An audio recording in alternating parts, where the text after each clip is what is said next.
What is going on? How we doing tonight? Hope everybody's having a great day, great weekend.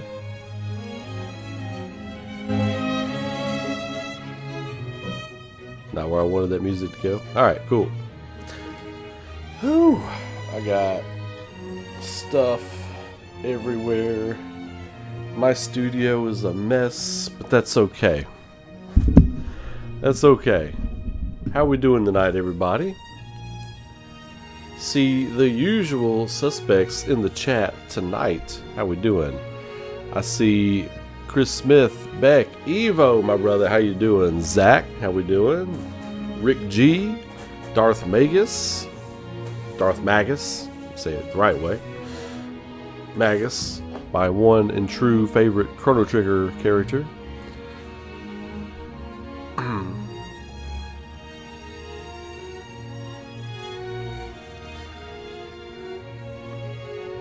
Xbox rumors. I have not. I've been doing birthday party festivities for the family and working all day.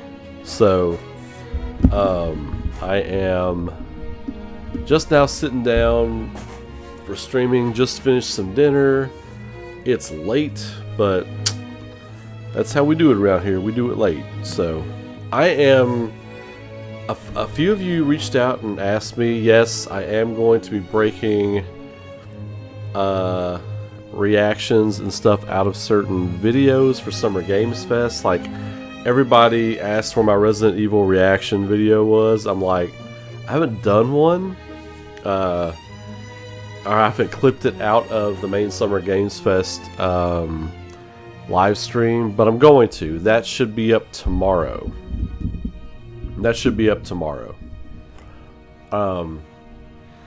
And I think I'm going to do a reaction for... I'm going to clip the reaction for Clair Obscur, the end of Clair Obscur, which I've got lots of thoughts on. Really just kind of, you know, processing the end of that game and processing kind of what we got with Summer Games Fest, where I think it's going, the industry itself. But how are you all? How are you? Before I get into all that mess, I hope everybody's having a great time. If you're lurking, that's working. Don't worry. Subscribe to the channel, throw a like on the live stream, let other people know we're live, let other people know that you like the content. That's the best way to do it. Click that little like button. Let people know you're into it. I am curious tonight. I was thinking about this today when I came on. What I wanted to talk to you all about. What are you all hype about? What did you all see this week, or are you starting to think about that you're getting hyped about? The more I think about that Resident Evil 9 trailer yesterday, the more I'm just like, man, this feels like it's like, it feels like it's going to be something special. It feels like it's going to be something special. I'm excited to see what they pull off with it. How ambitious is this going to be? Are we talking about Resident Evil 6 levels of ambitious or what? I'm excited for the Xbox showcase as well. I'm not going to be able to stream it, obviously. Tomorrow's my son's birthday party, and we're going to do some family stuff afterwards. But I am going to check it out tomorrow night on the stream when I come live. So, yeah, Rick G, we're simpatico there. Simpatico, like, that is where my heart is right now. We are, what, July, August, we're 3 months, well, we're about 3.5 months, 3 months and 3 weeks away from Tactics. And then after that, we're going to be about 4 months away from RE9. So, yeah, that's kind of where my heart's at right now. I saw an advertisement on YouTube for the Expanse RPG, but I know nothing about it. I know it was a show. It was a good show, but I didn't know they were doing a game. Is that like just a shadow drop that they were doing a game, or do people know about that?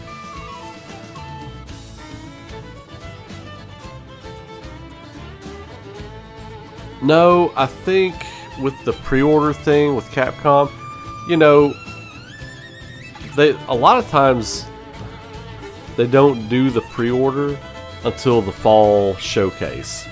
Whatever showcase we get in the fall, which I think it'll be Tokyo Game Show, I think TGS is, or it might be Gamescom, because they were hyping up Gamescom with the gameplay trailer and stuff. It's either going to be Gamescom or TGS where they drop the pre-order, I think, for Resident Evil 9. And once we get a better understanding of who the characters are in the game, that's also when they're going to drop the pre-order for the special edition. Like, let's say if it's a character that's not Grace as the pre-order statue or whatever they're going to do, they don't want to spoil the pre-order, or they don't want to spoil something in the game by showing a statue of someone in the pre-order if they haven't debuted them yet. So I get why they didn't do a pre-order. That's not very surprising. Let's say they've done they've done 2 Leon statues. So maybe Jill is in this one, maybe Claire, maybe we get a Claire statue. Maybe you get like a crazy liquor statue or something like that. But they haven't shown it yet, so they don't want to show the statue in the pre-order if they haven't shown that yet.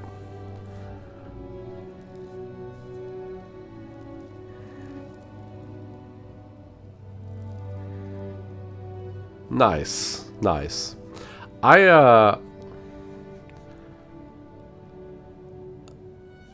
am curious if we get, because, and here's why I say this. Xbox had a great showcase last year. It was one of their better showcases they've had in years. I still think I think it was the 2019 Xbox showcase at E3. I still think that was one of their best ever. That was a really good one. So if they bring it on Sunday, they could show something from Square, especially if Square is trying to branch out and be more in PC and Xbox with Microsoft and that kind of thing, and be more like open market than just closed off to state of plays and PlayStation and stuff like that. So could we see something from Square Enix on Sunday? Possibly. I think Capcom's got a few more tricks up their sleeve before it's all said and done this week. Might we see something from Mega Man at Capcom? Might we see something from Devil May Cry at Capcom? They dropped the DMC, the Devil May Cry 5 trailer. I don't like to say DMC, it puts a bad taste in my mouth. That DMC game was not good. FF16 and remake for Xbox 360. I think that could be interesting. I don't care about that though. I want to see something new.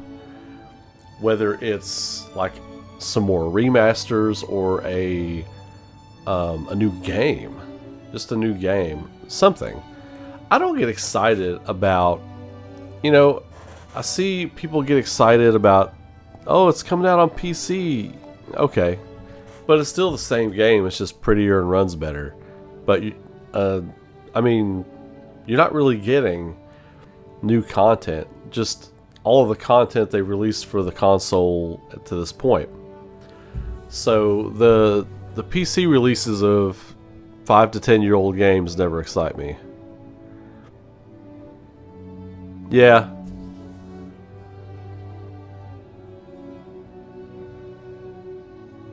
Okay, so it's just more, okay, play it on Xbox as well now.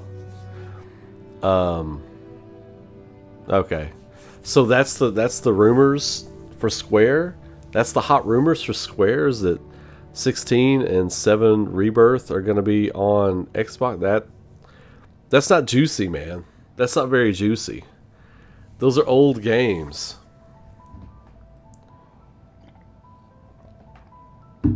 I don't enjoy that DMC game because it doesn't feel like Dante. Even a young punk Dante, it doesn't even feel like him. And there's this bit of fun and zaniness to the dark world of Devil May Cry that it felt too brooding. It felt too brooding for me, and I didn't finish it. I know when they did like the deluxe or the collector's edition, or not the collector's edition, but the later edition, they gave him white hair on the cover, and I was like, nah, too late, you lost me, too late. You think Final Fantasy 9 will be at a Nintendo event? I don't know. I don't think so. And here's why. If it's not a Nintendo, if it's not a Nintendo property, they tend to just relegate it to a 60-second spot. Like, when it's like, hey, check out more of these. And they come in, it's like, dive into a world of mystery with Chrono Cross Remastered. That's a big deal. But they give it like 30 seconds of screenshots, and the same guy's like, oh, then check out this pinball game. And now we got this whole WarioWare from the Game Boy Advance. We're going to put it on Switch. It's one of those things. Final Fantasy 9 would be in there. I don't think Final Fantasy 9 will get a feature at a Nintendo like Direct or an event. I don't think it would get the pomp and circumstance that it requires. So I'm out on Nintendo dropping the news about dropping the news on FF9.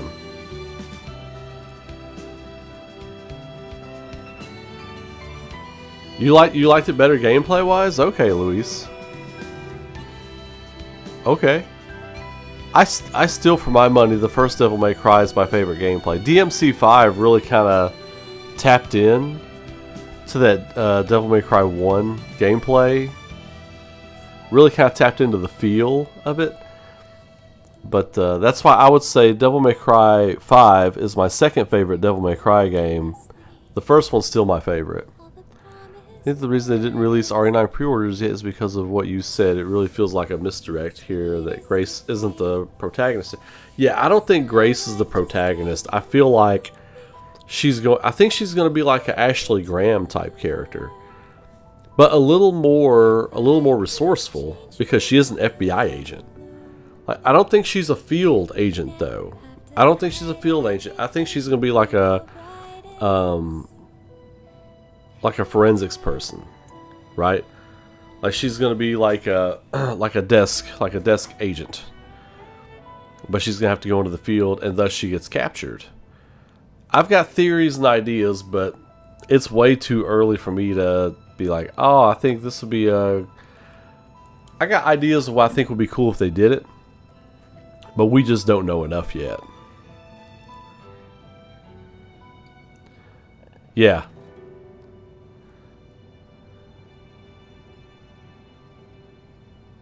No, Square's not yanking our... FF9's happening. It is happening. There are a lot of other more connected people than me that are like, yeah, it's happening.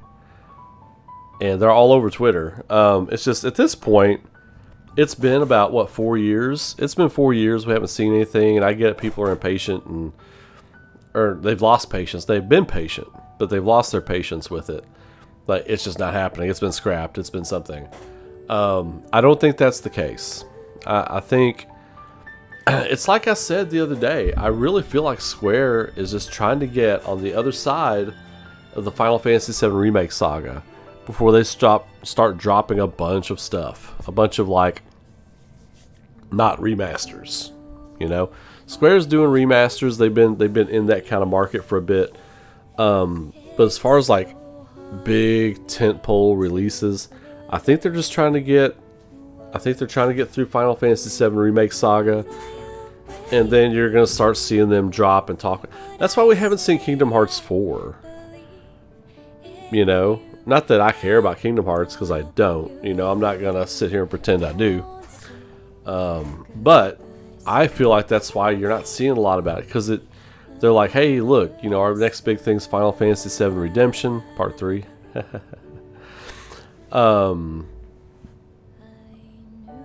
Let's get on the other side of that.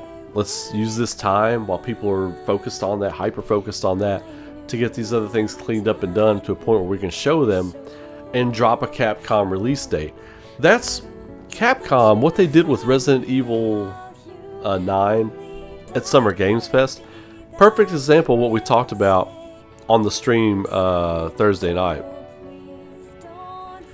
Capcom can afford to do these little surprises and have fun with these announcements and give people that kind of surprise of, oh, it's coming out in 7 months, what? It's coming out in 10 months, 8 months, what? Resident Evil 9 is coming out in 8 months. Let me say it again. Resident Evil 9, which the rumors I'm already seeing from different people and other reputable sources, the things I'm seeing, this is the most ambitious Resident Evil game they've ever taken on, and they are not going to make the same mistakes they made with 6. And it's coming out in 8 months. Square and other companies, Atlas, even SAGA, companies like that, they would kill to be in the position Cap God's in right now. Cap God. They are running it. They are running the show in the industry. Everything they put out is good to great. And they're putting things out in a They're putting things out in a timely manner to where we don't just get super aggravated with them. Where's the next game? When's this coming out? You said it's been 10 years. What? Companies would kill to be in Capcom's position right now, and they're trying to get there. I think that's what Square Enix is using Final Fantasy VII Remake Saga to do, is to from a business standpoint, get in that position to where you're on time, you're on time, you're on time, you're on time, you're on time. You're making your dates, you're making your targets, you're making your dailies, you're making everything. Get it done, get it in, get it out. And I think that's what they're trying to do. So again, once Remake Saga's done, at the award show after that, let's say Summer Games Fest 2027, right? Here's something we've been sitting on for a long time, and the rumors are true, or something like that, and then it's Final Fantasy IX and available in November or something like that. I really think that's what's going to happen, and that's what they're trying to do.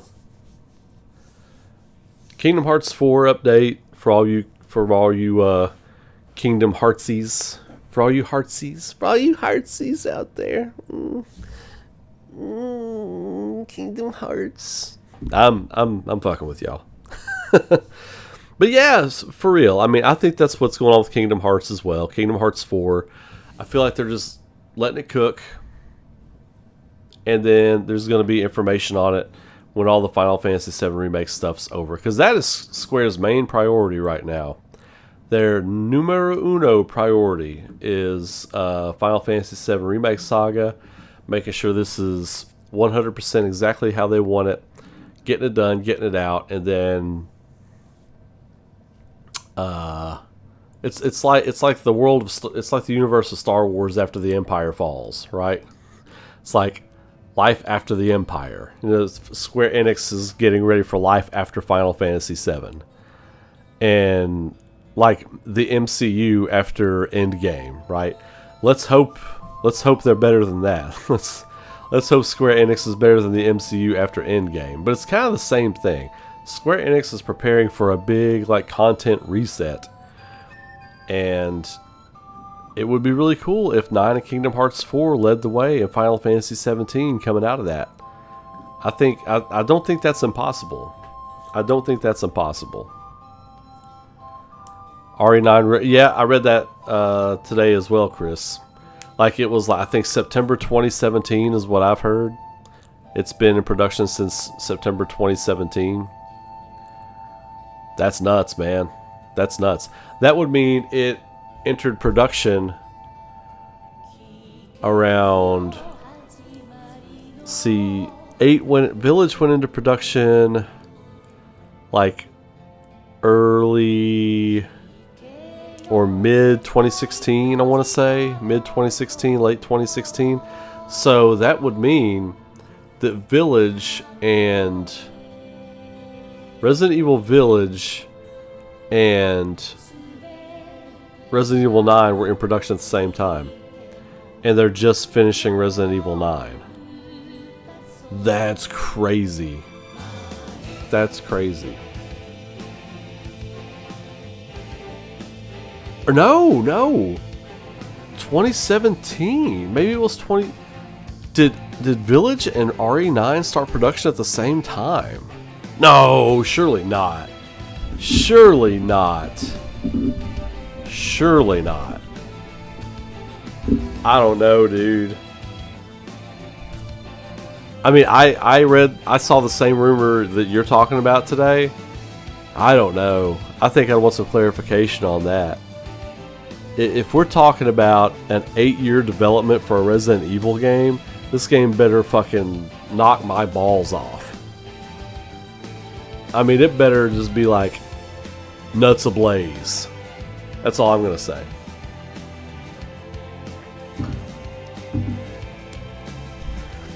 Everybody's hanging on to this Dino Crisis remake. I think that's one we might have to let go for a while. That's a dream, but I just don't think that's a priority for Capcom. I just don't. Their next thing should be something with Mega Man. I want a Mega Man Legends remastered, or remake the first Mega Man Legends.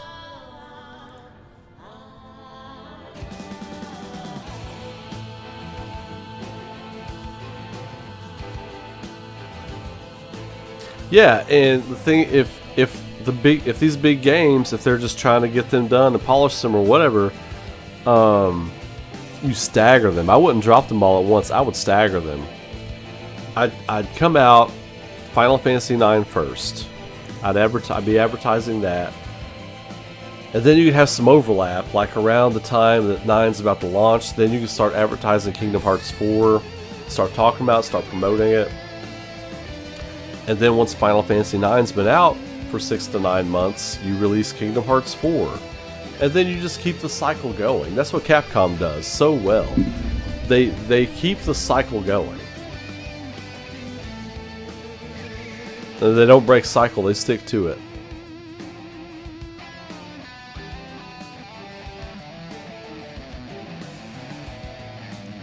A Chrono Trigger remake announcement this year, I mean, you all know that would be the one for me. I mean, that's where I want to be. Like, I wanted a Chrono Trigger remake more than I wanted a Final Fantasy VII remake, because I still play Final Fantasy VII OG and enjoy it once every couple of years. But Chrono Trigger, it's relegated to the Super Nintendo and the various less than ports. Like, the Super Nintendo version of that game is still the ultimate version of that game, and that sucks. I mean, the game doesn't suck, but it sucks that that's still the ultimate version of that game because of all the ports and stuff that it's had. That's unacceptable.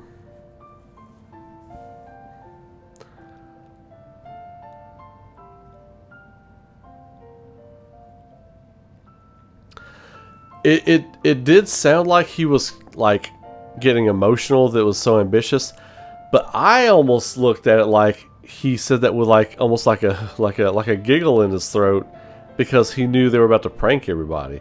Like, I felt like that was him just like just giddy that they pulled this off, because he went on Twitter and said, you know, he had just gone on Twitter to see if Resident Evil Requiem was trending, like if it had leaked. And then right when he was coming on for that segment, like, he realized it hadn't leaked yet, and he was like, we did it.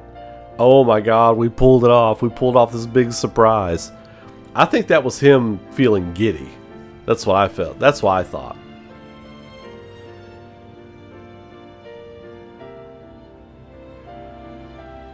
Yeah, but yeah. I mean, Dino Crisis is a possibility, but Onimusha was a more popular title. The first one, the first Onimusha, they sold progressively worse. I think Onimusha 2 did pretty well, but 3 did not do well. The spin-offs did not do well. PlayStation 2. Isn't that a franchise that lived and died on PlayStation 2? Was there an Onimusha on PS3? Maybe 1?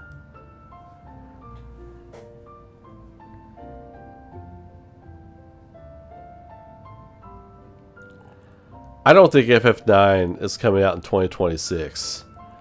Unless they shadow drop it. Unless they pull a Capcom release date with it, they could. They could. Juliet, how we doing? Have I fought Renoir yet? Yes, I finished it last night. We finished the game last night. It was quite glorious. I'm trying to get my stream for that edited, and I'm going to have it up Monday. Also, for the Clair Obscur playthrough, I'm trying to whittle that down to 4 or 5 big videos. Just edit them down, trim the fat, like with my waiting room at the beginning and all that other kind of stuff. Trim out all the fat and just go straight to gameplay. Trying to get that all edited and get it up sometime by the end of next week. I'm also doing the same thing with Final Fantasy VII Rebirth's playthrough. But that one's been more complicated because of the big hiatus that I took. I spoke on this a little bit last night, but I'm trying to get a big supercut of my Final Fantasy VII Rebirth playthrough done so I can get it uploaded, so that if people want to check out that and enjoy that, they can. Obviously, Clair Obscur has been easier to get together because I played it all straight through. Rebirth, because of the break I took, I'm trying to find and make sure I know, like, the videos I've got, make sure they sync up. So, big E33 review coming, Ray. Yes, we do. And I'll segue into that real quick. So the Expedition 33 review live stream will be Monday night. We'll come on Monday night. We'll might do it tomorrow night. I've got some notes. I want to refine it a little bit. It'll either be tonight or it'll either be tomorrow night, which is Sunday night, or it'll be Monday night.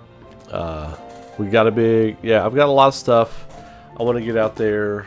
Story, characters, art, music, gameplay. You all know those are the criteria I use to judge a game by. And that is, well, by those 5 criteria, you can imagine what I'm going to score this game. But maybe you don't know. Maybe you don't know. It might be worth tuning into. Anyway, on that note, I will segue into the discussion tonight. You know, I had a lot of thoughts today as I was thinking about the game and how it ends and all that kind of stuff, especially while I was at work tonight. And I was just kind of like, God, I just want to go home and stream. I just want to come out and hang out with you all. That's all I wanted to do while I was at work tonight.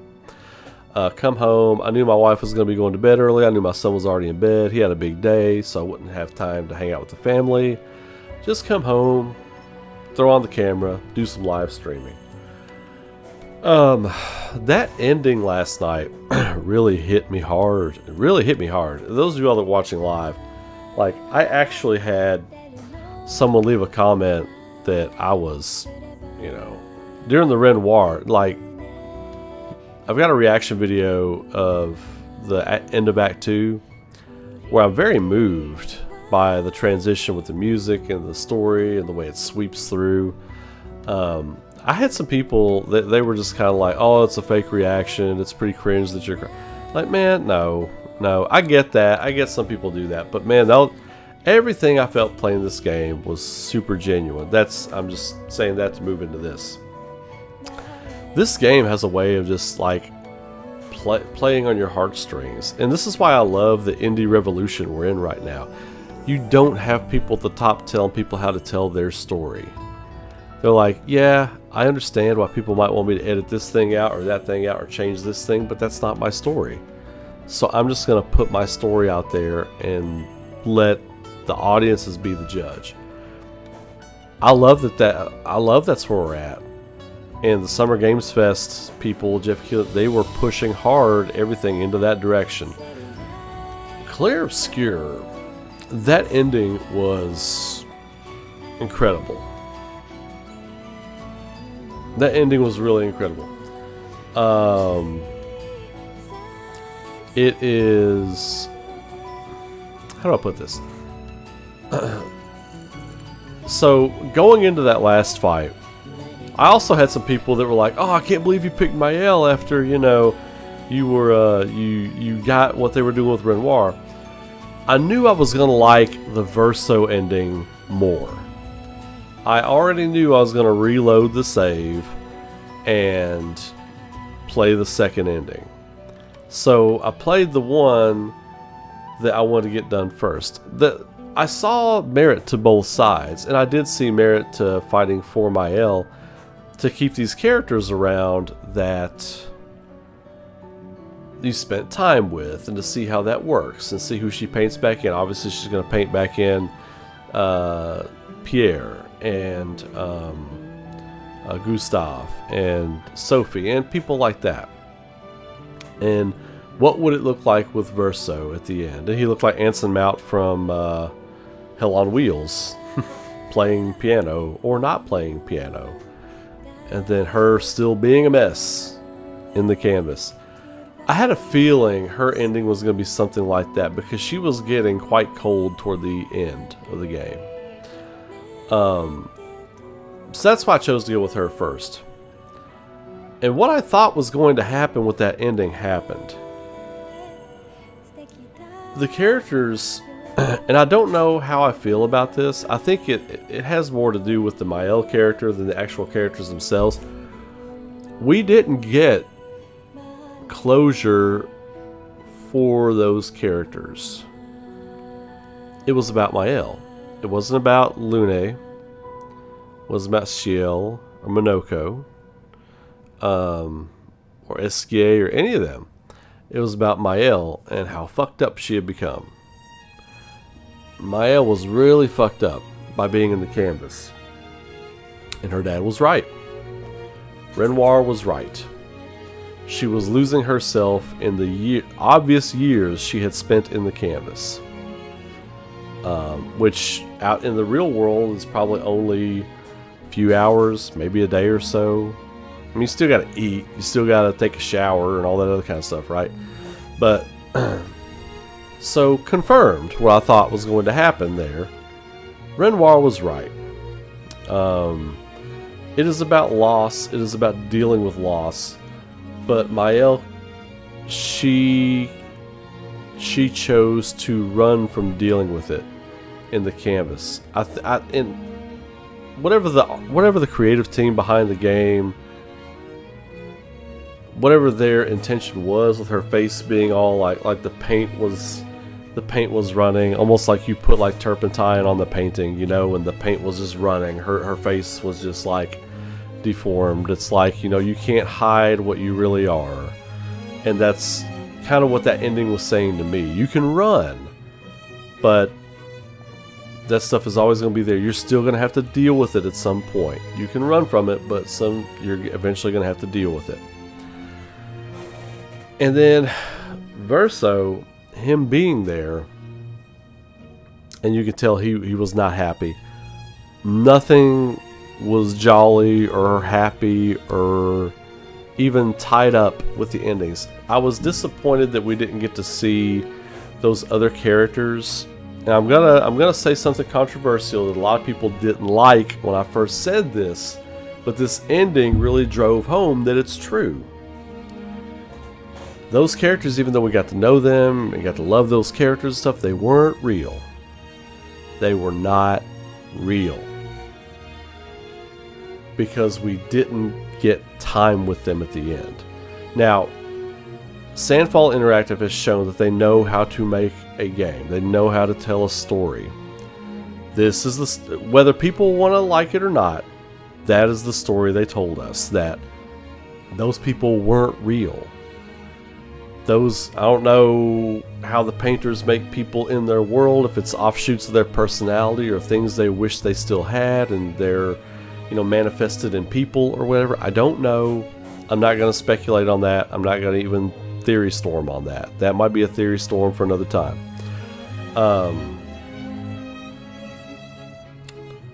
Those people weren't real. They were manifestations of the person painting, or the people in the painting that are real, of either people they knew or feelings they had or things they want in a person. That's what I think. And that's what Renoir was trying to teach his children. Because his wife taught him about how to paint and the rules of being there and everything.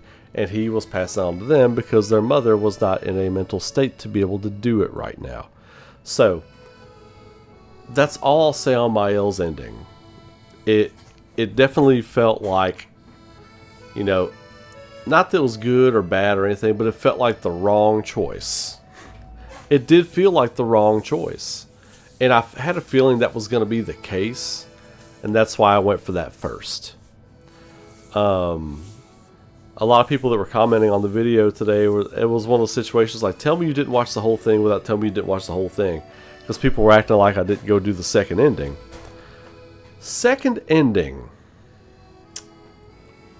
What do I say? That second ending wrecked me, dude. I couldn't even talk to you all. Because just the helplessness of Verso's child soul trying to keep painting, keeping this canvas alive, keeping the dreams alive, his soul not really wanting to let go, and then a version of him tells him that he's tired, that they're both tired and they're ready to go on. Essentially unplugging their life support together and walking hand in hand into whatever is after all of this. Man, it was beautiful. It was beautiful. And seeing the family as the family at the end. Maël, of course, scarred from her horrible accident. Renoir, having what's left of his family, mourning his son who's gone. His wife being there again. And her being with her family. And, you know, whatever's going on with Clair, you know. She didn't come off as a harsh badass. She had a smile for Maël. She did walk off at the end, but I think it's another situation where, you know, she hasn't made peace with what happened. She's been burying it by fighting these riders that we know nothing about. But you get the feeling at the end that the three characters who are central to what is going on there, Maël, Renoir, and Aline, you kind of feel like that they had made peace with it and we're going to try and pick up the pieces and move on. That is the vibe I got from that ending. The ending is absolutely about loss and what happens when you have to face the loss that you don't want to face. What happens when you have to face something really, really hard, like loss, death, really deeply personal things.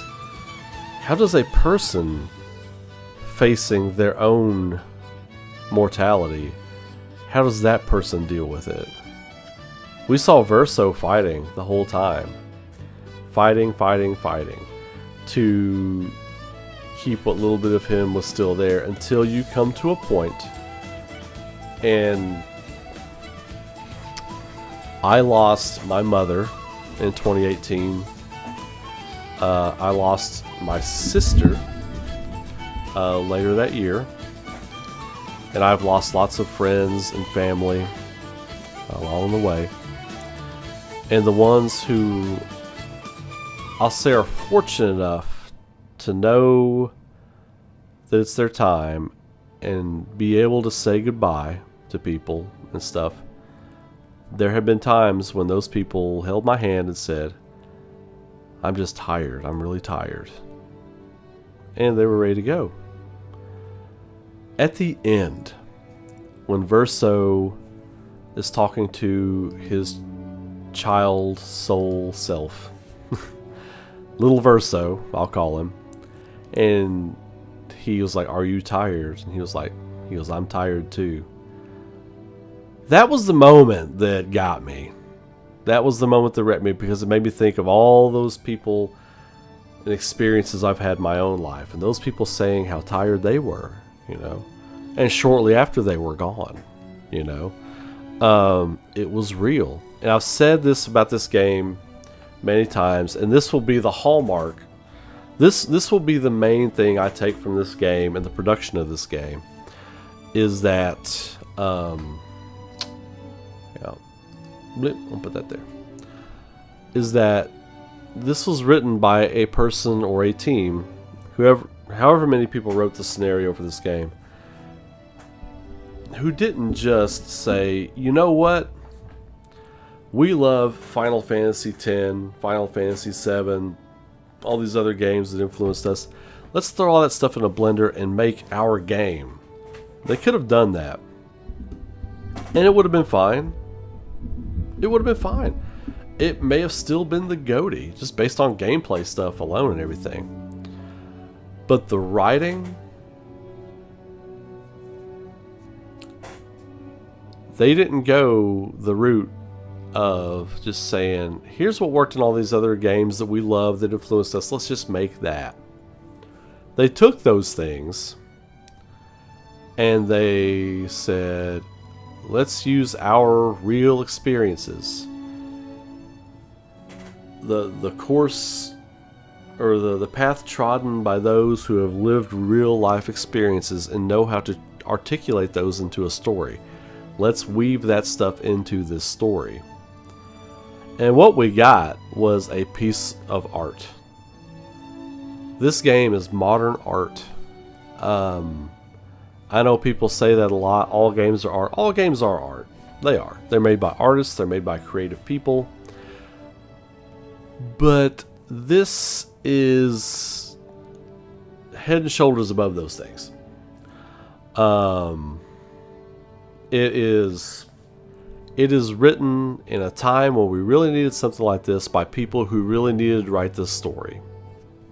You get the best writing when the person making the narrative, writing the piece or painting the picture or making the game or writing the song or whatever, when they really just get a pen and start putting things on paper because their soul is pushing it out of their brain. I got to get this out.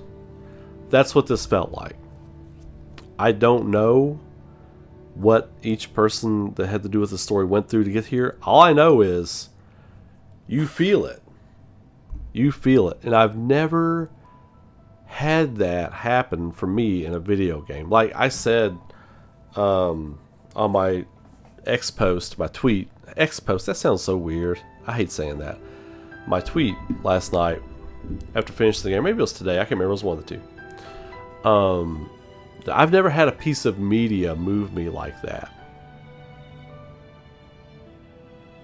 I dropped a few tears at the end of The Lord of the Rings. I had tears of pride and joy when the Rohirrim are charging into Pelennor Fields and Theoden's last ride. Sam carrying Frodo up the mountain. Aerith dying in Final Fantasy VII the first time around. I'm not saying spoilers because if you don't know by now, you're at the wrong channel. And other things, movies, literature, poetry, music, a game or two. But I'm not the type of guy who, not once, not twice, but 3 times now, this game has emotionally moved me. I'm not a cold asshole, but I'm also not a guy. I've lived through a lot. It takes a lot to move me. I've seen a lot. I've done a lot. And I've experienced a lot. And it takes a lot to really bring me to the edge of that cliff, to where I'm just like, ugh. This game did that to me not once, not twice, but 3 times. And I mean, it's undeniable to me how good this game is. The ending of this game was everything I thought it was going to be once I realized what I was into. What kind of story, what kind of experience I was into. I won't say game. I'll usually say story. Once I go from saying this game to this story, that's when you've got me. If I take it from this story to this experience, just check it. Just put a big old green check mark on there because you did it. You did the thing. You made a very rare piece of media. No wonder studios are clamoring to get the movie rights to make this movie. Series of movies, show, whatever, It is... It's the GOATY. It's easily the GOATY. That conversation's over. That conversation's been over for a few weeks now. Where is this going to rank all time? This is an all-timer. So back to the end of the game. So I loved, and I felt like this was intended. At the end, and I've been saying for a while, Renoir is the most fascinating character in this game because you see 3 different versions of this guy, right? You see 3 different versions of this guy, and I think each time it just has to do with the soul that's painting him.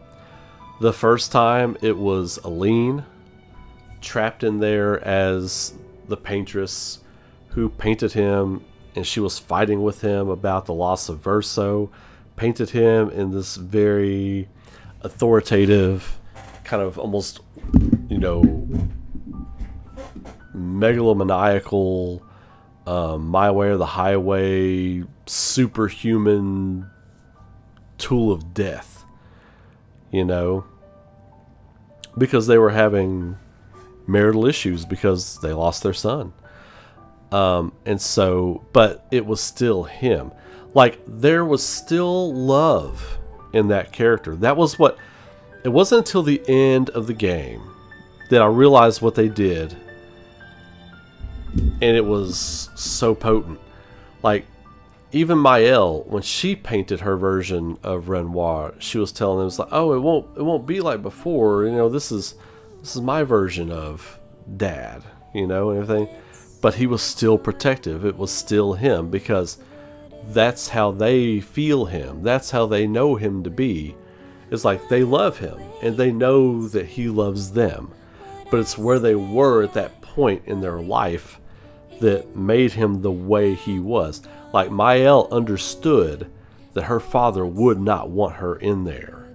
Like, she knew he wouldn't be cool with it. It's not like she could be like, you know, oh, I want him to be okay with it. Ding. Okay, he'll be okay with it. No, because she's putting her soul into it.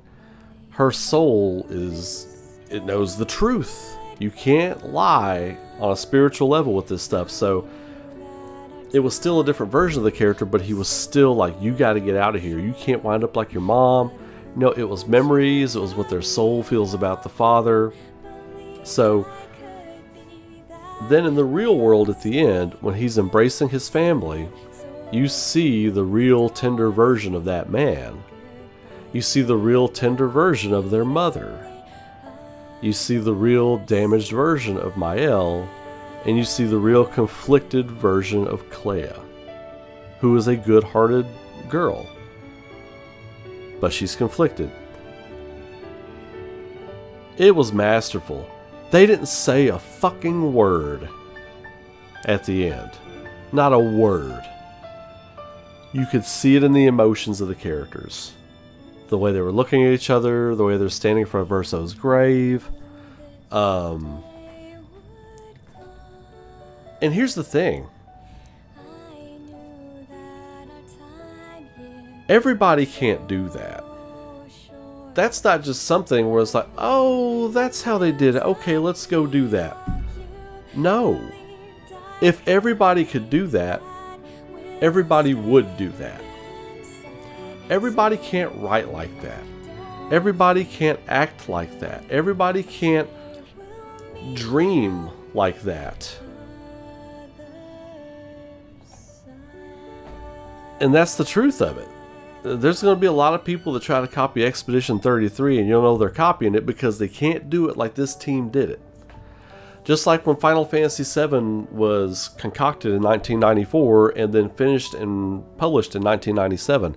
That was a perfect storm of talent on that team that made that game. Not everybody can do that.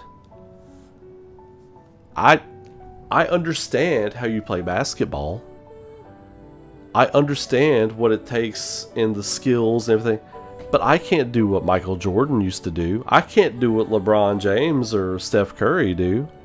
I understand how to throw a football, but I can't do what Patrick Mahomes does. Just because you understand what they did and how they made it doesn't mean you can do that. That's my takeaway from this whole thing. You're going to see a lot of people try to do this. It is not going to be this.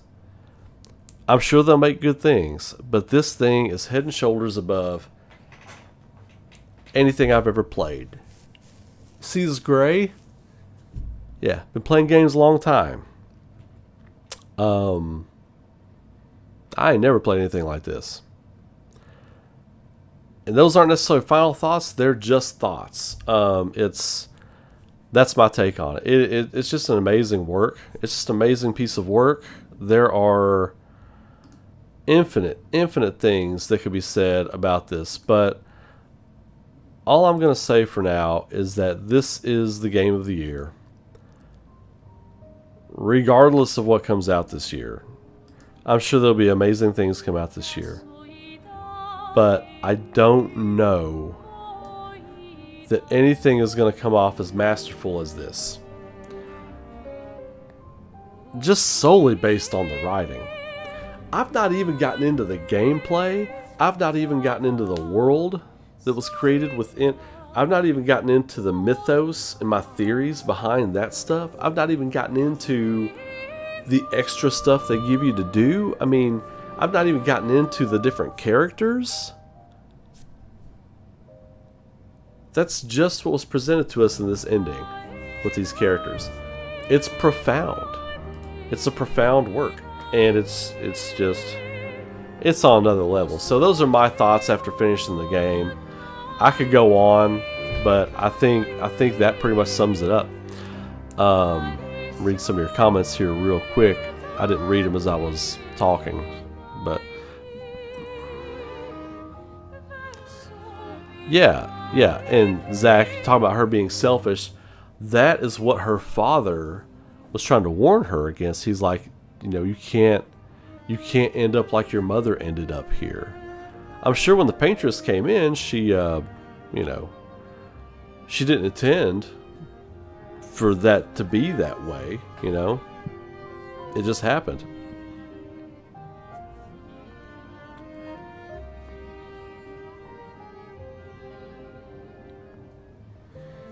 Thank you, Beck. I appreciate that.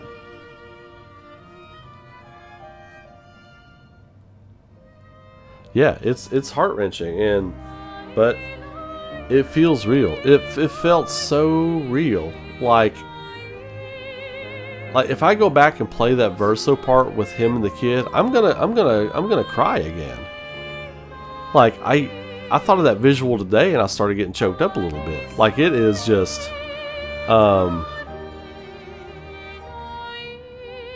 it's a miracle this game exists to begin with. This game is like miraculous that it's as good as it is. And I know people are going to get sick of hearing me and other people say that, but it's the truth. I mean, sometimes everybody likes a thing because it's really great, not because they're trying to jump. Like this whole clout chasing thing, I understand where people are at with that. I hate seeing it too. And I sometimes, if I really like something that other people like, I have thought to myself, maybe I should just not like it because I don't want to come off like I'm chasing clout. When I came into Expedition 33, here's a bombshell for you all. I didn't want to like it. I didn't want to like this game because everybody was all over it and they were just like blabbering mess about it and everything. And I was like, okay, it's not that good. Let's get here and see what's really up. It didn't take me long to understand that it was all true. And these people weren't clout chasing. They weren't like riding on coattails. They weren't doing any of that kind of stuff. It was legit. It was real. Now, there's been times that people jump on something. And I'm like, Like when people were jumping on Final Fantasy 14, I watched some of the story stuff. I watched some of the character things. I was like, this is really not all that. I mean, it's good, but it ain't like these villains and shit. They aren't the greatest. They're all right. Yeah, they've got motivations and stuff. Just because you got motivation as a villain, look at Akatsuki, man. All those villains had motivations. They weren't great villains. They were still kind of flat shonen villains. But yeah, then I jumped into this and I was like, nah, man, it's the truth. This game is the truth. Full stop. Yeah, this game is once in a generation. And I've said often that I think it was after the stream where we got to the world map on Expedition 33 where I was just kind of like, everybody who was like, oh, these people that said they were around when FF7 came out, it was a thing. Now you've got your version of that. Now you've got your version of that. I love how Jeff Keighley yesterday, he was like, said something about Expedition 33, and the room just went nuts. The room went nuts. He was like, yeah, it might be nominated for a few awards this year. Like, this game's gonna sweep. if there's any truth in voting at that place and those people know their stuff, and I don't say that because I'm partial. I don't say that for that reason. This game is the truth. Truth. This game's gonna sweep. No reason it shouldn't. Like the major awards, like your soundtrack, your best performance. Ben Starr or Andy Serkis should win best performance. I don't see how that doesn't happen. I could see not nominating Andy Serkis and maybe choosing... Well, no, I'm taking that back because Last of Us 2 got 2 nominations, right? Last of Us 2 got 2 nominated.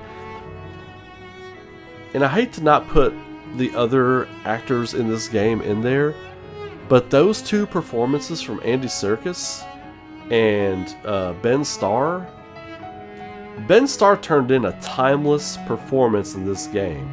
This is his... This will be his Godfather.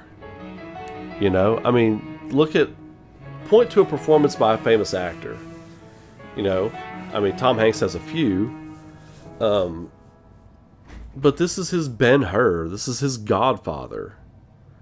You know, this is his Joker. You know? I mean, those are very different roles, but his performance as Verso was incredible. Incredible. I don't think he'll get the selfie from the Game Awards this year when he got passed on it, when he didn't win as Clive. He was like, I don't think we'll get that this year.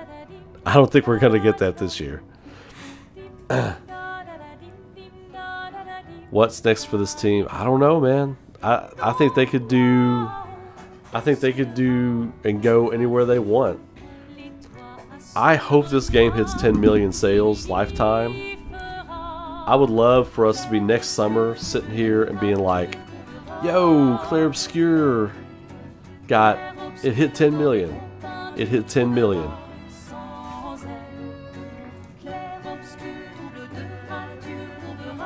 Yeah, I would pick Ben over Andy Serkis just because Ben's in it more. Like, he has more to do, and he shows more. Like, his different conversations with the different team members, the team members don't change very much in their conversations, but he does depending on who he's talking to. And the stuff in the story, oh my god.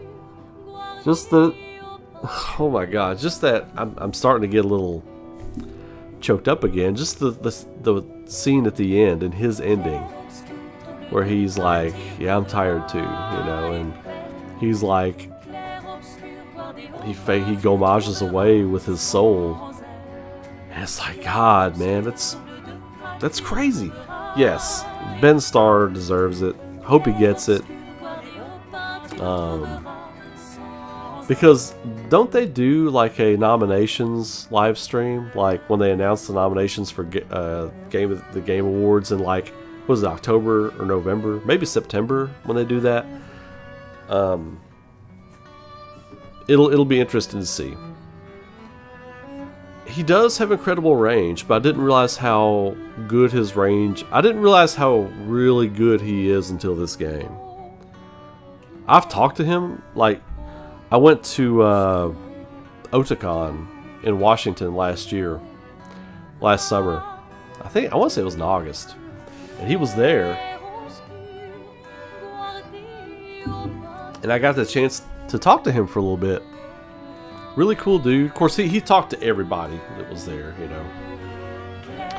I don't, like, know him. He doesn't know me. And it's nothing like that. But he's a really cool dude.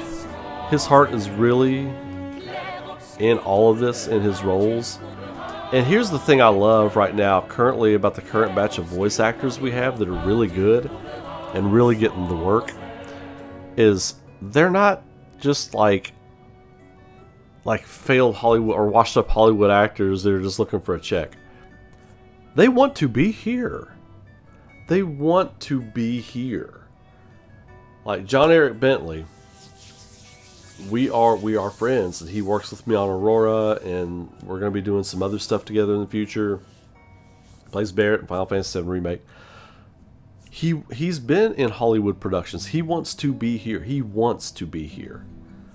Like, he has a love of being in video games. He loves doing this and bringing these characters to life. The people who are doing this now and doing this full time and finding success, they want to be here. This is where they want to be. And I love it. I love it. Because the reason I love it is you're hearing it in the work. You are hearing it in the work. And this was like all lines converging to this point at Clair Obscur.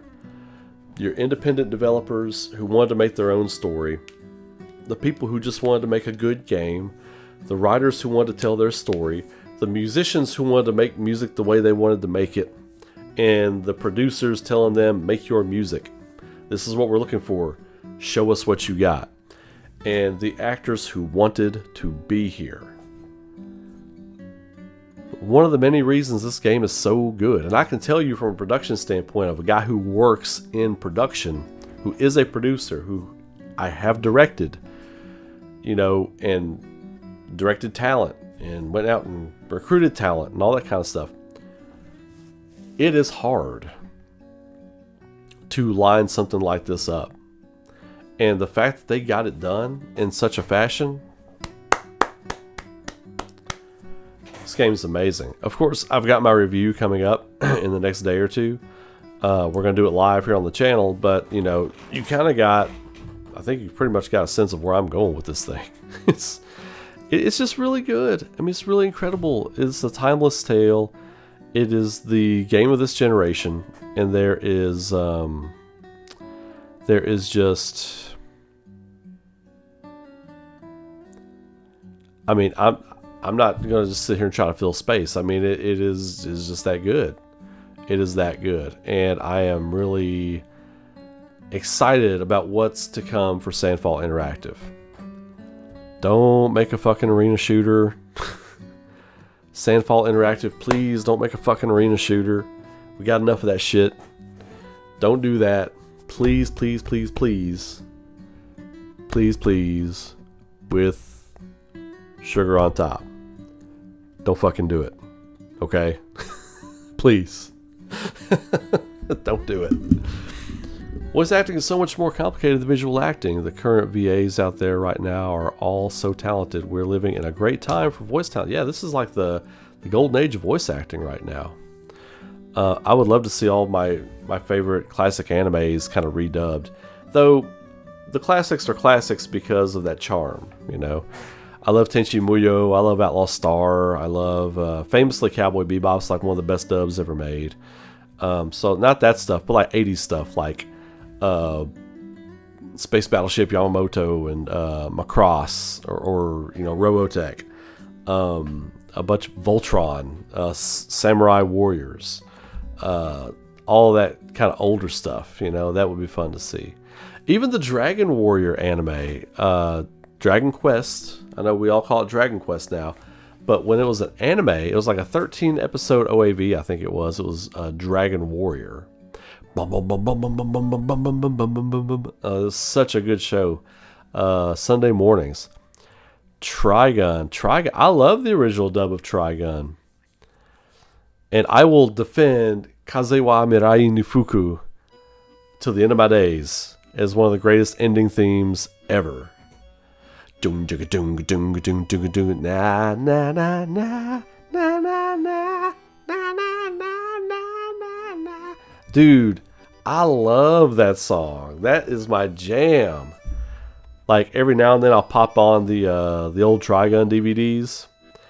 And when the ending credits start rolling, I'm like, oh yeah, here we go. I'll sit there and start kind of bobbing my head a little bit. That's a jam. That is a bop. But yeah, the original Trigun dub is fantastic. The Space Cowboy trilogy of 97, 98, Cowboy Bebop, Trigun, Outlaw Star, those dubs are perfect. Perfection. I'm going to take a quick break, grab a quick snack, and I'll be right back. Throw some questions in there. If you disagree or if you agree with what I said, or if you disagree in any way, let's talk about it.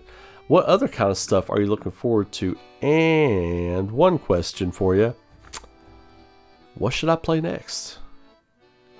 Back in a minute.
All right.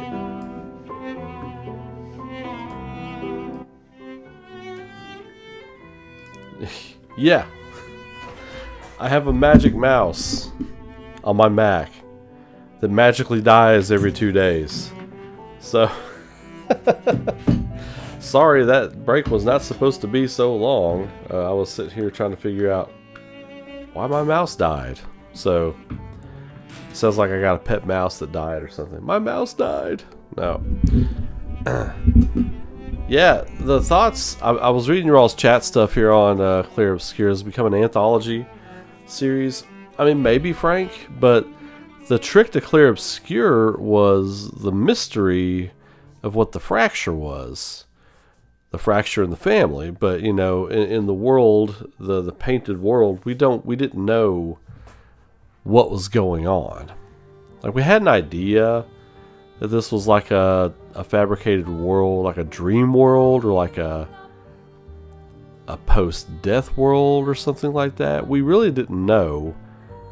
Some people found out earlier than others. I feel like I found out later than a lot of other people. I think a lot of people put it together quicker than I did.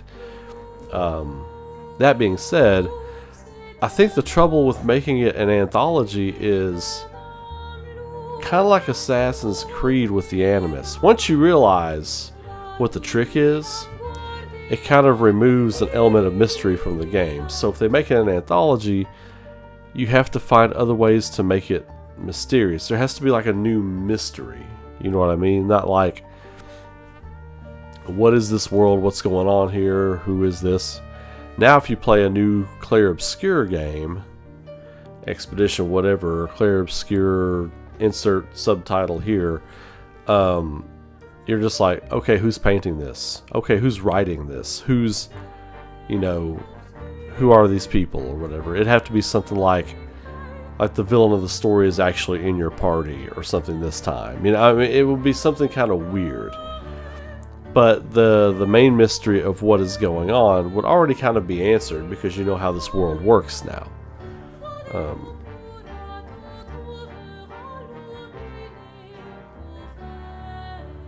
Yeah, Zach, I felt like when Claire walks, or when Clea walks off at the end of it, it's kind of symbolizing like she's about to go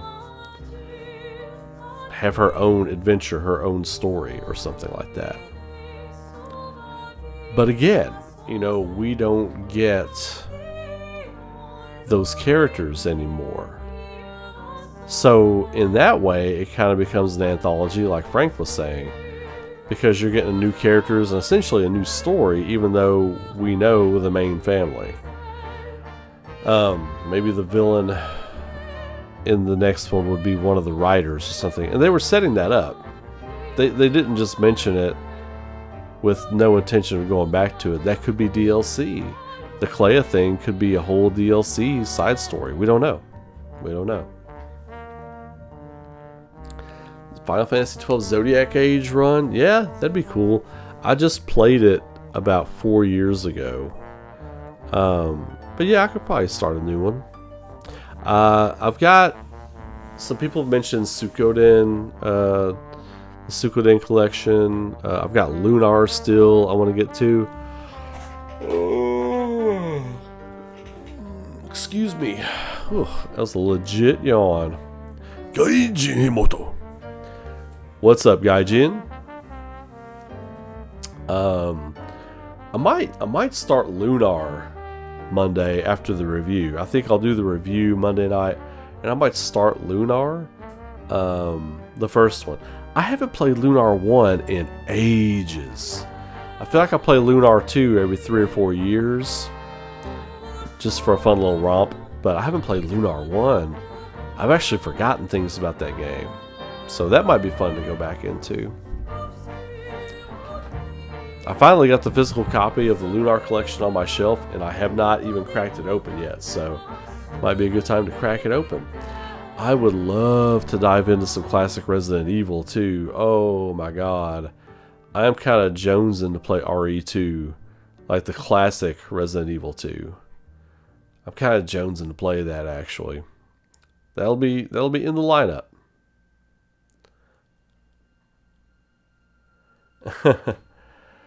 Predator killer of killers, me. Appreciate that. Appreciate that I'm in such esteemed company with the Predator. Click, click, click, click, click, click. Click, click, click, click, click. Quick, what's your favorite Predator movie? What is your favorite Predator movie? Gaijin.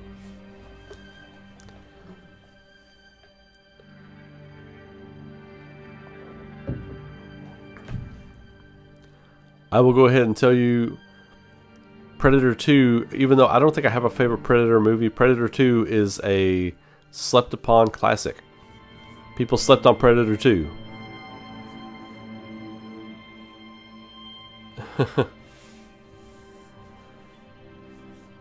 Yeah, I'm kind of right there with you. I like them all. I don't know if I can pick a favorite one. Predators, I like. Predators was better than I thought it was going to be. Alien vs. Predator counts. That's a Predator movie. I would say it's actually carried by the Predators.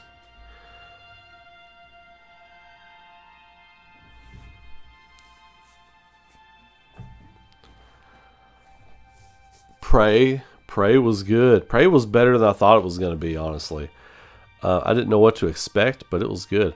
There's a lot of Predator movies. People don't realize how much money Hollywood has pumped into Predator. It's a lot. There are a lot of Predator movies. A lot. But I love Predator 2 in Los Angeles with Danny Glover. I thought that was a kind of slept on movie. I really enjoyed that one. But anyway, I think I definitely will do... We're going to start playing Lunar. I don't know when. It's definitely in the... It is canon. I don't know when. I'm gonna write up. I need to get a streaming schedule down, like when people know I'll be on. I've actually been flirting with the idea of streaming twice a day on Wednesdays. Like on Wednesday coming on like for a day stream and then a night stream like I do. The late night stream with Ray Kaufman, as Chris likes to say. But yeah, and I haven't, just to be letting you all know, like I have not been on oops. I have not been on Discord for the last day and a half because I had to take the app off my phone because it was not working. So I haven't been able to get on Discord and see if anybody's been leaving me messages or anything like that. A lot of you all have been messaging me on Discord. I appreciate it. It's nice to see that really on the uptick over there. I was going to open it real quick and see what's going on over there. I really love Uh-oh. I knew better than to do that. Should not have opened the Discord. It's making the computer chug. But since I'm here,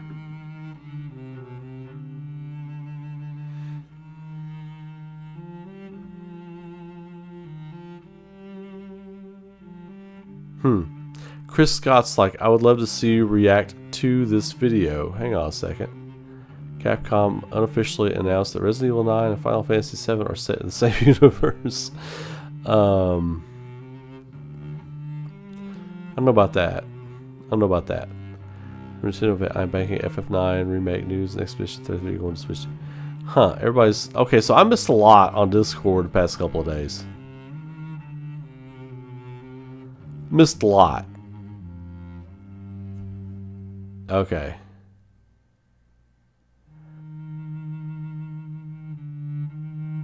Okay. So... Chris recommended this video by Nerd Space. It's a 10-minute video. Okay, so sometimes these things can be, I don't know, a little overbearing. But hang on a second.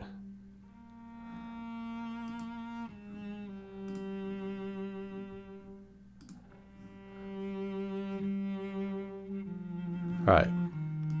So let me pull this up. We're going to pull this up. Let's watch this video by Nerd Space. It has 91,000 views. Okay. All right. Let's see here. Let me go. Here it is.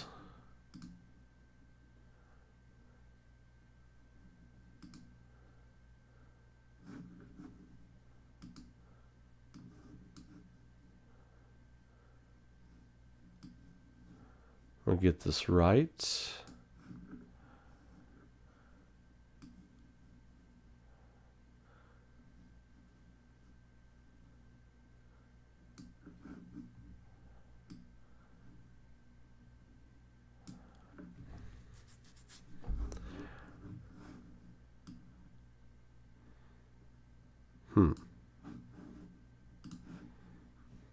Is that...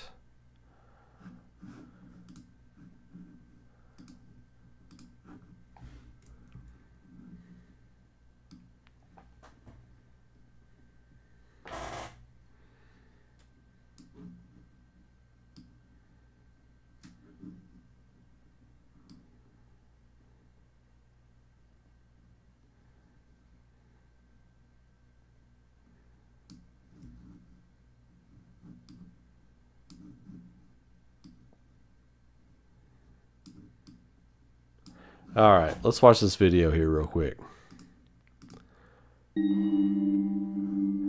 Let's see what we see. Welcome back, nerds. What a fantastic time to be a survival horror fan. Silent Hill F is releasing on my birthday. Ill is actually a real thing and looks much better than I could have ever imagined. And Resident Evil 9 has finally been shown off. No more leaks, no more rumors. It's time to start focusing on the things that we see and hear going forward. And today, I'm jumping into the reveal trailer, as well as a few other things. So he's breaking it down regarding Resident Evil Requiem. Detail you missed. Wow, that sounds really great to finally say. But yeah, I want to focus on the things that you might have missed when you first saw the trailer, as well as my speculation regarding a lot of the things that we just saw. Anyway, subscribe, like, and all that other fun stuff. And so, do we think that's Billy from Zero? Everything you might have missed do. For Resident Evil 9. I do. I'm ready for more RE9 for sure. More info. I love how they put the save room theme in there at the end of that. Before we take a look at the trailer, there's a few bits of information released by the PR department with both Capcom and PlayStation that I want to discuss first. Jeff Keighley on the right. Requiem is being labeled as a survival horror game first and a cinematic action horror experience second. And considering that the director of Resident Evil 7 is coming back for this next entry, we can assume that there will be a major focus on horror this time around. In fact, we already get glimpses of I hope it's not first person. God, don't let it be first person. Resident Evil 9 to be a horror-focused experience. In the same PR documents from Capcom, we also see that RE9 is confirmed to be a single-player experience. The final thing that I want to mention comes from the PlayStation blog, in which RE9, as expected, will show off a lot more trailers in the coming weeks, and specifically, RE9 is confirmed to be playable at Gamescom this year, which is a gaming showcase that takes place in August in Germany. In Germany. If we are to go off of Resident Evil 4's Cologne, release Germany, of the Chainsaw demo, which was also showcased at Gamescom for the first time, then unfortunately, we might have to wait until a month before the actual game's release before it's available to try at home.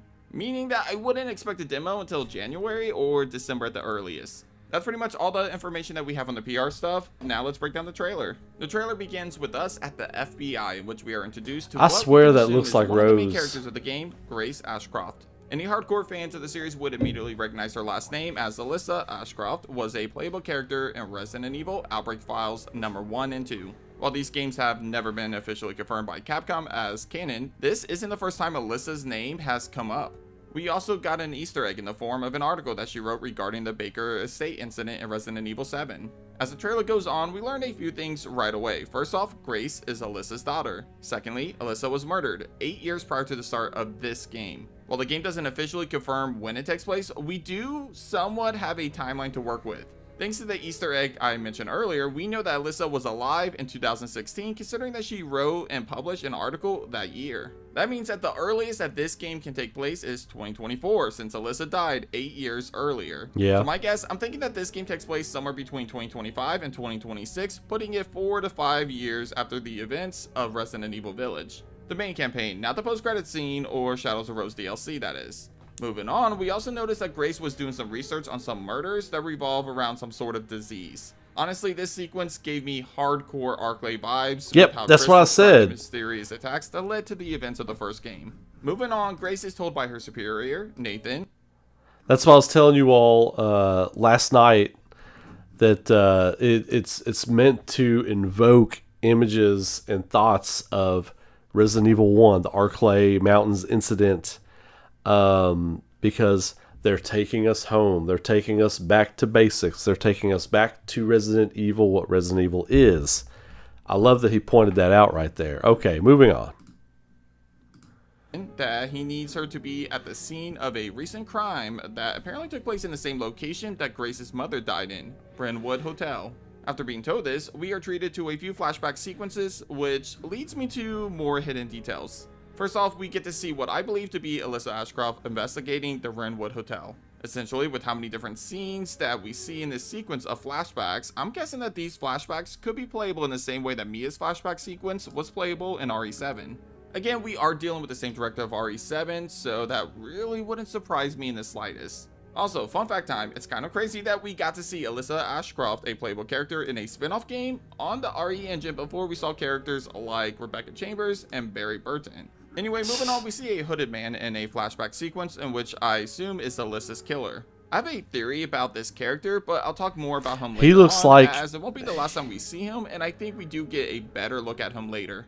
After the flashbacks, we see 3 surgeons looking over at what I assume is Grace before the screen fades to black, followed by Grace waking up, strapped down, and unable to move. I assume the surgeons that we saw prior to this did some sort of surgery on her after kidnapping her when she arrived at Brentwood Hotel. We can assume this because Grace is covered in bloody bandages under her shirt. Yep. After this sequence, we see a montage of multiple different locations and characters throughout the game. First, we see a long creepy hallway with boarded up windows that I assume is Brentwood Hotel maybe. The next shot that catches my attention is a man in a chair who mentions the Chosen and specifically says Ashcroft, meaning that this man seems to think that Alyssa or Grace, probably the latter, is the chosen one for something. Now, you remember when I mentioned the hooded figure? Well, I think that guy and this guy are one and the same. Yeah. And anybody that has been following my channel for the last year knows what I'm about to say. I think this guy is Oswald E. Spencer. There's a lot of things that point to this being the case, from the stranger's mannerisms to his voice to even the style of his hair. So many things point to this guy being Oswald E. Spencer. Now, I know Spencer died in RE5's DLC, Lost in Nightmares, but I have a whole theory on how I think he survived. I won't dive too much into it, as I've already covered this exact topic multiple times over the last year or so, but here's the short version. Spencer knew Mother Miranda and was well aware of her Megamycete. Anybody that dies who is connected to the Megamycete in any way joins the hive mind of the Megamycete. This essentially means that your consciousness is uploaded to this network upon your death. This is why we see Mother Miranda, Eve, and even Ethan Winters in the Shadows of Rose DLC. So, assuming Spencer is also connected to the Megamycete somehow, then he too would have had his consciousness added to its network upon his death. Then, just as Mother Miranda attempted to bring her daughter's consciousness from the network and upload it into Rose's body, Spencer could have done the very same thing for himself. Hence, Spencer could still be alive. And considering the themes of Resident Evil 9 with the dealing with the past and bringing us back to locations that we are familiar with, which we'll talk about soon, Spencer being the main villain of the game just makes a lot of sense. I like that idea, actually. After the scene with the mysterious man, that I'm pretty sure is Spencer, we are treated to probably the biggest fan service of the entire trailer. A handful of different scenes of Raccoon City post-nuke. During these scenes, we're also treated to a few different voices. Now, I'm going to be honest with you guys, I personally don't really recognize any of the voices, and I can't be sure as to who they are except for the last 3 voices, maybe. Investigating all these strange deaths, huh? We need to keep our voices down. Have you seen the same shit I've seen? Please know that you are my hope. Everyone's gone. One sounds a little like an older Leon potentially, but I'm definitely not sure on that. Another, at least for me, sounds a little like Annette Birkin from RE2 Remake, but actually I think this might be Alyssa Ashcroft recording a message for her I was gonna say, I think it's Alyssa Alyssa than Grace. I've heard people compare this voice to Jill Valentine, and while that's very possible, based on what the voice is saying, I'm thinking it's more likely Alyssa. The final voice that caught my attention sounded like a little girl, which sort of resembled Cherry Birkin, but again, it could also be Grace as a child who is reacting to the death of her mother. Then we get a cutscene of an injured man who is screaming, "Stay away from me," followed by one of the creepiest sequences in the trailer. A creepy shadow figure crawling down the walls. Now, at first, this immediately reminded me of the Suspended in Outbreak, but I'm not 100% sure about that either. However, if this is indeed what it is, it makes me wonder if we'll see a flashback sequence of Alyssa in Raccoon City during the Outbreak games. For those of you that haven't played Outbreak, the Suspended is essentially a zombie that is in the process of turning into a liquor. It's absolutely terrifying, and it's kind of crazy that this concept was never used for a future game. Although there was a concept similar to this one that was originally planned for Resident Evil 2 Remake, but ultimately didn't make the final cut. Look at this thing though, absolutely terrifying. Horrifying. Either way, flashback sequence, or if this scene is in the present, seeing the Suspended on the RE engine is going to be absolutely terrifying. After this, we see a few more scenes. The hooded man returns as he's strangling what appears to be Alyssa's cameraman potentially, a zombie cop, which could either confirm that there will be zombies in this game, or that there need to be zombies. A flashback sequence of Alyssa in Raccoon City, a woman walking through a medical wing, which honestly I have no idea who this could be, but for some reason she reminds me of Alex Wesker, and a final monster reveal that could either be the Suspended again or something else, followed by the title of the game, Resident Evil 9. And that's about it for my breakdown of things you might have missed in the trailer. There are a few other things I wanted to mention though, but most of it is just speculation. First off, the trailer seemed to focus on 2 main locations, Raccoon City in the present day and Renwood Hotel. The Raccoon City part interests me the most. I know there are already theories and rumors around a second playable character, and notable leakers like Dusk Gollum is saying that it will be Leon S. Kennedy. Well, after seeing that the series brings us back to Raccoon City, essentially where it all started for Leon, I would be shocked if he or another main protagonist from the Raccoon City games are not present here. I mean, come on. You don't bring us back to Raccoon City and not make one of the legacy characters. Oh, yeah. Pass here, now do you? Absolutely. So I feel like the reveal of Raccoon City all but guarantees that a character like Leon or Jill will also be a main playable character of Resident Evil 9. Those are my Requiem two also top, hints towards Jill this and idea, Leon. as the definition of this word is an act or token of remembrance. If that doesn't scream a main protagonist facing their past in Raccoon City, then I don't know what does. Well, that's it for today's episode of Nerd Space Games. Let me know if I missed any important references or missing details that was in the trailer. Honestly, I'm doing this at like 1 in the morning, so I wouldn't be shocked if I forgot something important. Either way, I want to say thank you so much for watching. You know, the Spencer thing is really good. Like, that was a good video. That was a really good video. I'm glad I opened my Discord. That was a really good video. Yeah, the Spencer thing is really interesting. I didn't think about that because, you know, he's dead and long since dead, but yeah, the thing with the Mega Mice seat, because they like to do that, you know, with Resident Evil. They like to make sure that the things that have the viruses and things like that that have been present in the games before, like G, and now the stuff with the Mega Mice seat and everything, they like to make sure that stays prominent in some way. They weaponize it. They use it for future storylines. Yeah, I could see that being a thing. And then there's like a new virus, a new disease killing people now, and it might have something to do with the Mega Mice seat being here in the United States. That's why the FBI is looking into it. That's interesting stuff. I like that. That was a good video. My vote is Jill. I really hope, like, there's no reason you couldn't do, like, I don't think Grace is going to be like a main character. I think she'll be a character, but like I said, I think she's going to be like an Ashley Graham. I would consider Ashley Graham a main character in Resident Evil 4. She's a central character. I wouldn't say a main character. She's a central character in Resident Evil 4. So Grace might be the same thing in this. Either way, February 27th, man, that's exciting. That's really exciting. I am stoked to see where they go and what it's going to be and what more details we're going to get in the coming. They might drop a new trailer in a couple of weeks. We don't know. Could be the summer of RE9 hype. Summer of RE9 hype. I would be totally cool with that. I'd be all on board with that. Really seeing the Raccoon City wreckage just really makes me want to play the original RE2 again, just because that's such a classic game. One of my favorite games ever.